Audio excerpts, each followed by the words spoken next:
The era of spatial computing is here. There's no way this is real. Let's talk about it.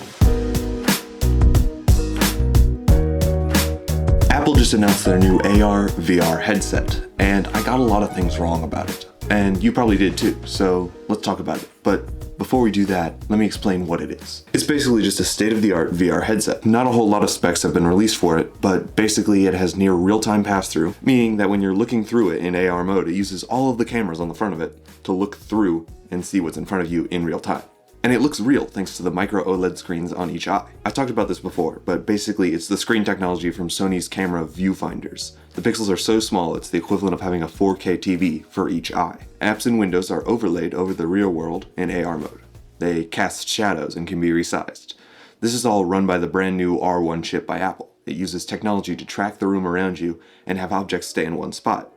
Controlling the headset is as easy as looking at something and touching your fingers together to select it. You can also control it with your voice. You look at a text box and you start talking. This is opposed to most VR headsets, which use controllers and pointers to select things, which is pretty clunky if you've tried to use it. Sensors on the inside and outside of the headset track your eye and hand movements, and it works quite intuitively. These controls almost make you feel like you're using telepathy to control the headset. There's a dial on the top of the headset, kind of like you find on an Apple Watch. You turn this dial to enter a more immersive mode or become more aware of the world around you. This is a more seamless way of transitioning from augmented reality to full virtual reality. When in virtual reality, the screen on the front of the headset will display an animation to show people around you that you're not aware of the situation. If people approach you in this mode, they'll fade into your view, and then you can look closer at them to choose to interact with them. When in augmented reality mode, the display on the front will show a video of your eyes using the many eye trackers inside the headset. These eyes will look different depending on what perspective you're looking at them from, so it'll look just like a real pass-through of your eyes. The headset itself is aluminum and glass, making it very heavy. There's also a variety of mesh and cloth pieces for both the headset and the headband. All of the strap components are machine washable and very heavy duty to hold up the weight of the headset.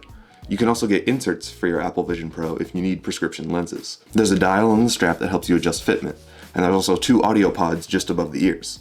It uses something called spatial audio, also run from the R1 chip, that uses audio ray tracing to help detect what your sound should sound like based on the room you're in. The headset also comes equipped with the M2 chip. This means that not only is it a powerful spatial computing machine, it's just a plain computer. You can connect a keyboard and a trackpad and begin doing work just as you would on your computer. If you have a MacBook, you can work from your MacBook seamlessly. This headset can also do FaceTime calls. And I was wondering how this works, because you can't really show your face in a FaceTime if you have something strapped to it. Well, what it does is it takes a scan of your face and then projects a sort of CGI model of your face with eye and hand tracking. Now, this is definitely creepy, and I can't see anybody taking this seriously anytime soon. Using the ludicrous amount of cameras on the front, you can also record 3D videos and relive those memories later. This seems super surreal, but it's honestly kind of cool that you can just have this window into a past memory. People will say that it's kind of creepy to have your dad just filming you with a big headset over his eyes, but at least you can see his eyes.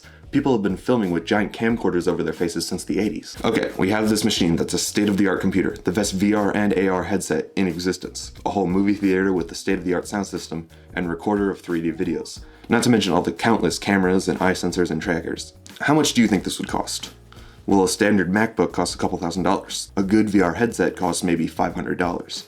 But this device can't be compared to either of those things. It does things that no other device like this can do, like eye and hand tracking. I'll get to the point. It's $3,500.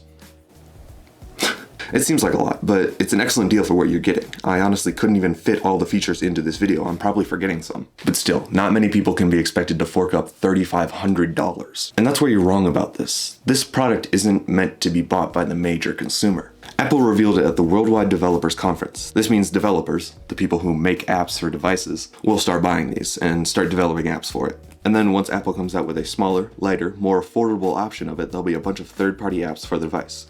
Think games, social media, anything that Apple doesn't make for the iPhone was built by these developers. Just imagine a world where you have much smaller glasses that cost maybe $2,000, and you're scrolling through Instagram, and you're suddenly able to watch full 3D videos of what your friends are up to. I think that'd be pretty awesome. It brings a whole nother level to filmmaking and sharing memories. Like I said, this is a cool device with all the stuff that you can do, but this isn't a device that you or me are gonna buy. This is just the first gen. Think about when they made the first iPhone. It's only going to get better from here. The second iPhone was better and cheaper. Other companies will start producing similar products and prices will continue to be driven down. I think Meta might have been right about the future of VR, but they just didn't execute it right. As always, I'll link a couple of videos down below that I found interesting on the topic. You can go check those out if you want. Leave a comment down below with any questions or video requests or anything you want to say. I'll probably respond. Anyway, party on, dudes.